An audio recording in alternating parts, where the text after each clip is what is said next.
بسم اللہ الرحمن الرحیم۔ السلام علیکم۔ دعا اور امید ہے کہ آپ سب خیریت سے ہوں گے۔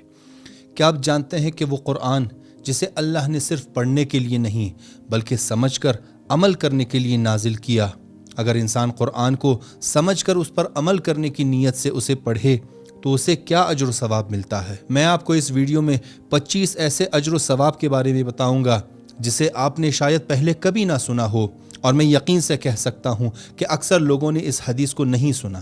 وہ حدیث اور اجر و ثواب کیا ہے، آئیے دیکھتے ہیں۔ ایک دن رسول اکرم صلی اللہ علیہ وآلہ وسلم تشریف فرما تھے کہ حضرت سلمان ان کی خدمت میں حاضر ہوئے۔ رسول اکرم صلی اللہ علیہ وآلہ وسلم نے فرمایا، اے سلمان، تم پر قرآن کی تلاوت لازم ہے، کیونکہ قرآن کی تلاوت گناہوں کا کفارہ ہے، دوزخ کی آگ سے حفاظت اور عذاب سے امان ہے۔ قرآن پڑھنے والے کے لیے ہر آیت کے بدلے 100 شہیدوں کا ثواب لکھا جاتا ہے، اور ہر سورت کے بدلے ایک رسول، ایک نبی کا ثواب عطا کیا جاتا ہے۔ قرآن کی تلاوت کی وجہ سے اس کے پڑھنے والے پر رحمت نازل ہوتی ہے۔ قرآن پڑھنے والے کے لیے فرشتے استغفار کرتے ہیں، اور جنت قرآن پڑھنے والے کے شوق میں رہتی ہے۔ اللہ اس سے راضی ہوتا ہے، اور یقیناً مومن جب قرآن پڑھتا ہے تو اللہ اس کی طرف رحمت کی نظر فرماتا ہے۔ اللہ قرآن پڑھنے والے کو ہر آیت کے بدلے 1000 حوریں عطا فرماتا ہے، اور ہر حرف کے بدلے صراط پر نور عطا فرماتا ہے۔ اور جب وہ قرآن ختم کرتا ہے تو اللہ اسے 313 ایسے انبیاء کے برابر ثواب عطا فرماتا ہے جنہوں نے اپنے رب کے پیغامات پہنچائے، اور گویا اس نے ہر وہ کتاب پڑھ لی جو اللہ نے انبیاء پر نازل فرمائی ہے۔ اللہ قرآن پڑھنے والے کے جسم کو آگ پر حرام کر دیتا ہے، اور قرآن پڑھنے والا اپنی جگہ سے نہیں اٹھتا مگر یہ کہ اللہ اسے اور اس کے والدین کو بخش دیتا ہے۔ اللہ اسے قرآن کی ہر سورت کے بدلے جنت الفردوس میں ایک شہر عطا فرماتا ہے، اور ہر شہر سبز موتی سے بنا ہوگا۔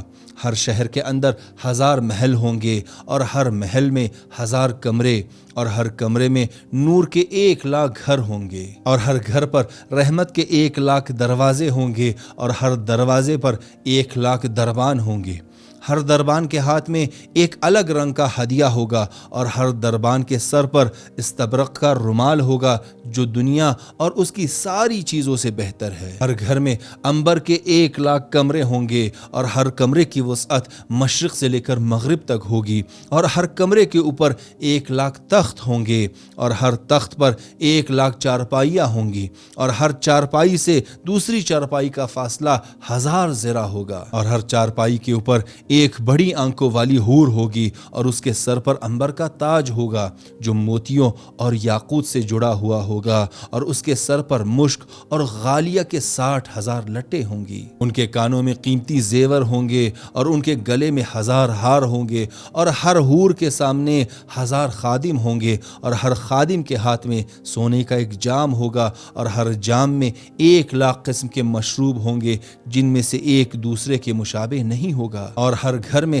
1000 دسترخوان ہوں گے، اور ہر دسترخوان پر 1,00,000 برتن، اور ہر برتن میں 1000 قسم کے کھانے ہوں گے جس میں سے کوئی دوسرے جیسا نہیں ہوگا، اور ہر قسم کے کھانے میں 1,00,000 طرح کی لذت پائی جائے گی۔ اے سلمان، جب مومن قرآن پڑھتا ہے تو اللہ اس کے لیے رحمت کا دروازہ کھول دیتا ہے، اور اللہ اس کے منہ سے نکلنے والے ہر حرف کے بدلے میں ایک فرشتہ پیدا کرتا ہے جو قیامت تک اس کے لیے تسبیح کرتا رہتا ہے۔ اور علم سیکھنے کے بعد اللہ کے نزدیک قرآن کی تلاوت سے زیادہ محبوب کوئی چیز نہیں، اور اللہ تعالیٰ کے نزدیک بندوں میں انبیاء کے بعد سب سے زیادہ باعزت علماء ہیں، پھر قرآن کے حاملین ہیں۔ وہ دنیا سے باعزت اسی طرح کوچ کرتے ہیں جیسے انبیاء کوچ کرتے ہیں، اور قبروں سے انبیاء کے ساتھ اٹھائے جاتے ہیں، اور انبیاء کے ساتھ صراط سے گزرتے ہیں، اور انبیاء جیسا ثواب پاتے ہیں۔ بس علم کے طالب اور قرآن کے حامل کے لیے خوشخبری ہے، اللہ کے ہاں ان کے لیے کتنی بڑی کرامت اور شرافت ہے۔ اللہ اکبر، کس قدر خوبصورت حدیث اور کس قدر بہترین اجر و ثواب بیان کیا گیا ہے۔ امید ہے یہ حدیث ہمیں قرآن کے ساتھ ایک نیا رشتہ بنانے میں مدد دے گی، اور اگر آپ نے ارادہ کیا ہے کہ آج سے ہی سمجھنے اور عمل کرنے کی نیت سے قرآن پڑھنا شروع کریں گے تو کمنٹ میں ضرور بتائیں، اور دوسروں کے ساتھ بھی یہ ویڈیو شیئر کریں۔